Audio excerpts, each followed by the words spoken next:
Welcome to this week's expert video briefing. The subject today is Latin America. We haven't discussed Latin America for some time on these occasions, very largely because our focus has been on the turmoil and the travails of Europe, developments in US politics and the economy, and of course the issue of China, which we've discussed a good deal. One of the reasons why Latin America has not figured also is the fact that it's been doing rather well by global standards, especially so when you compare the decade of the 90s and in fact the early part of the 21st century. So this is a good opportunity just to understand a little bit of how well founded this perception of Latin America might be, and who better to engage on this topic than my colleague Neil Piper, who in nearly 10 years with the firm has been looking at Latin American developments very closely on behalf of our clients. I suppose the first thing that comes to mind, Neil, when we engage this issue of the relatively strong performance of Latin America, particularly on the economy side, is the extent to which we must be careful not to be deceived by the fact that this is grounded in a commodities boom rather than anything else. I would see that actually as the key risk facing the region and facing investors in the region over at least the medium term. What we don't really know is what the consequences would be for the economies in the region of a sharp downturn either in commodity prices or in demand for the key commodities that the region produces. Now, that raises questions about whether the nature of that demand has changed from previous episodes of commodity boom in the region, and it raises questions about the knock-on effects of the commodity boom of recent years.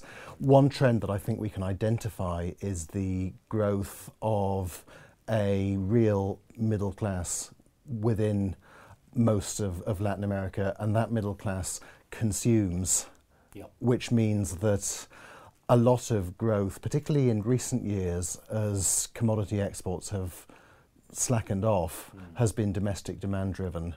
So a key question that I would recommend be on people's mind over the short to medium term is, to what extent will domestic demand-led growth be sustainable if there were a protracted collapse in commodity prices or collapse in demand for key commodity exports? And with China slowing down and the wider problems in the global economy, we may find out the answer to those questions rather sooner than perhaps we thought to be the case about a year ago.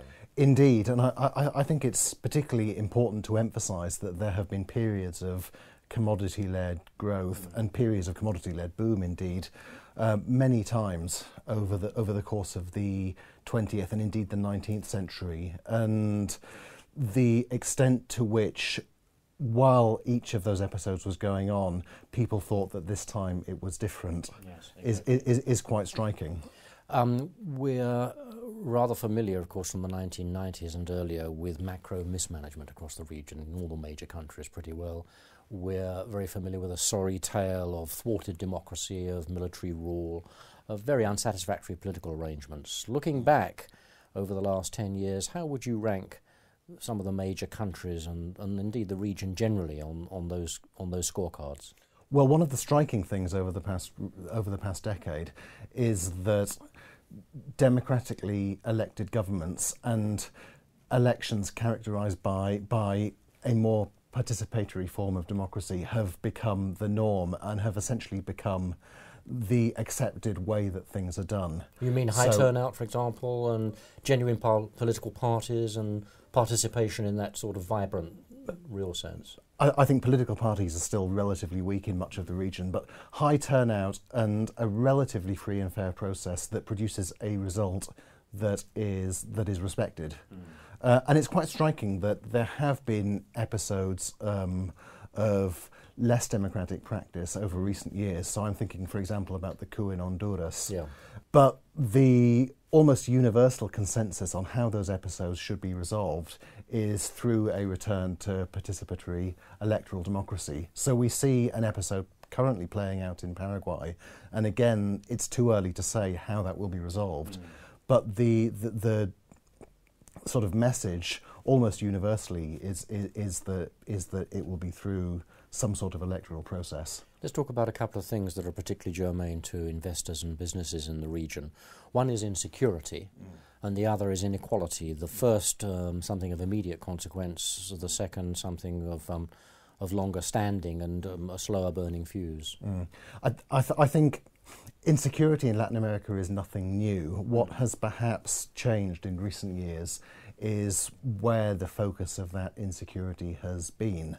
So, particularly over the decade of the 2000s, we saw security improvements in Colombia and to some extent in Peru. But of course there's been the growth of similar kinds of violence in some ways in parts of Mexico. Now, levels of violence in Mexico have been high for many years, and the murder rate, for example, in Mexico was notably high during the 1990s. What has changed in recent years has been the sort of very concentrated level of drug cartel activities in particular areas of the country. And that is a localized problem, albeit spreading. So there are parts of Mexico where levels of drug violence are very low, and for example the overall murder rate in Mexico is much lower than in a number of its Central American neighbours and than it was in Mexico itself during the 1990s. But nonetheless, the proximity to the United States and the transnational nature of the drug trade that's flowing through Mexico means that that's certainly going to be one of the key risks facing the government that will take office at the beginning of December. One popular approach to the continent, perhaps taken by those who may not know it as well as they should, is to pit Mexico versus Brazil. In a continent of this size, a region of this size, there's room for both, and moreover they're very different economies. But that doesn't stop me asking you, if you look at the next 10 years in terms of levels of development, security and participative politics, Mexico or Brazil? I think a lot will depend on how the new government in Mexico, and indeed the government after that, fares in terms of enacting legislation. Mexico has been seen for quite a long time, in fact this is one of the constants over the past 10 years, as a sort of sleeping giant in the region. So Mexico has an economy that's performed usually reasonably well, with the exception of 1 year when there was a sharp slowdown because of recession in the US, but hasn't grown as rapidly as it should have done, and hasn't been as competitive as it should have been, primarily because of the need for a number of reforms to make the economy more competitive. So an opening of the oil sector and a fiscal reform that would improve public finances. If the political system can find a way to enact those reforms, then I think the story for Mexico could be very different over the medium term. I think, having said that the outlook for that kind of reform is relatively mixed, to say the least. And my impression of the government that's going to take power in Mexico at the end of the year is that it's going to focus on relatively uncontroversial legislation, at least early in its term. And really, in Mexico, you don't get much more controversial than these kinds of reforms. And then the sort of historical legacy has been of governments that over the last 2 or 3 years of their term have been much weaker in terms of what they can achieve.